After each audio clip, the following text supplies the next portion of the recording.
Olá pessoal, tudo bem com vocês? Vamos começar mais uma aula de História do Brasil. Na aula passada, pessoal, a gente viu sobre as leis abolicionistas, durante o Segundo Reinado. E o Segundo Reinado foi de 1840 até 1889, com a proclamação da República. Então hoje a gente vai ver outro tema importante dentro do Segundo Reinado, que é a imigração, Pessoal, com a proibição da compra de africanos escravizados, com a lei Eusébio de Queiroz, no caso de 1850, os fazendeiros de café do Oeste Paulista, principalmente, que à época prosperavam, passaram a promover aí a entrada de imigrantes. Imigrantes é aquele que entra em um país, o imigrante é aquele que sai de um país, só para vocês entenderem, Então, a partir desse momento, foi essa opção deles para resolver o problema da falta de mão de obra no Império.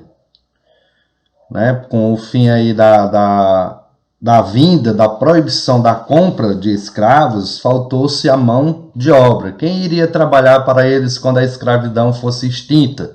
No caso, quando a escravidão acabar. Então, eles ficaram nesse dilema. Então, a motivação de milhares de europeus, eles foram motivados, que vieram para o Brasil na época, era o desejo de conseguir trabalho e terra própria. A maioria desses imigrantes eram, em geral, pessoas pobres, que se arriscavam a fazer uma viagem difícil para um país jovem, que no caso era o Brasil, e que a propaganda apresentava como um paraíso, a propaganda do governo na época. Então, a única alternativa era trabalhar com os grandes proprietários e os comerciantes. Então, com o fim desse tráfico atlântico, aumentou a exigência aí de braço para as lavouras do Sudeste, principalmente. E eles fizeram, por muito tempo, o tráfico ainda intraprovincial, que era a transferência de cativos das áreas mais pobres para as áreas mais ricas, no caso do Norte e Nordeste, para o Sul e Sudeste. Lá dentro do Parlamento brasileiro, poucas vozes defendiam o aproveitamento do trabalho nacional, livre ou liberto. A maioria dos políticos, na época, era a favor da imigração europeia. A elite imperial referia-se aí aos africanos e seus descendentes como indisciplinados, preguiçosos e desleais e, portanto, inaptos para o trabalho livre, aquele que ia ser um trabalho assalariado. Então, eles tinham em mente que só a imigração branca daria ao país cidadãos exemplares, tinha em mente que a imigração europeia ia fazer com que o país tivesse um país de cidadãos exemplares ao imperador e aos súditos fiéis. Então, esse discurso sobre a população brasileira, tem essas teorias que eram produzidas na Europa. Os negros e mestiços eram raças, eles tinham como sendo raças inferiores, a discriminação, o preconceito. E a raça branca, como eles colocavam, era a única capaz de criar uma civilização. Então, essa visão totalmente racista da elite imperial fazia do europeu, esse branco que vinha da pele mais clara, católico, um trabalhador preferido para trabalhar nessas fazendas. Então, a imigração ela veio para superar a crise do escravismo. Tinha também esse mito do embranquecimento da população brasileira, essa necessidade também da mão de obra, tanto do café lá no sul, sudeste, e a ocupação e defesa da região sul, que ainda não estava uma parte aí desocupada. E também porque os países europeus, a boa parte estava passando por uma crise econômica e social.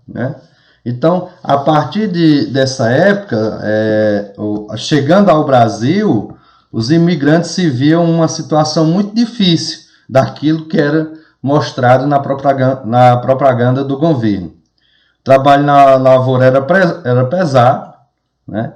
E acompanhado de maus tratos. Além disso, ele tinha de comprar roupas, remédios e alimentos nos armazéns da fazenda, ficando por isso endividado aí com os fazendeiros. Então, essa vinda, né, essa chegada desses imigrantes, estima-se que entre 1819 e 1883, o Brasil ele recebeu mais de 420 mil imigrantes europeus. Durante esses anos, né, os portugueses, seguidos de italianos, foram os que entraram no Brasil em maior número. Né, a chegada de uma quantidade grande de estrangeiros livres marcou a vitória de um projeto de substituição da mão de obra escrava pela mão de obra assalariada.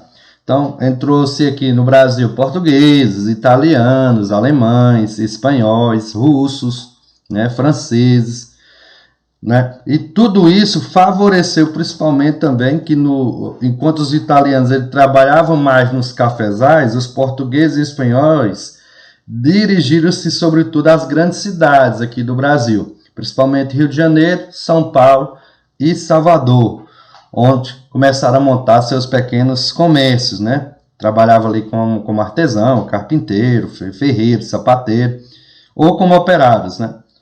Os portugueses e espanhóis que melhoraram de vida geralmente voltavam para buscar sua família e aqui viver.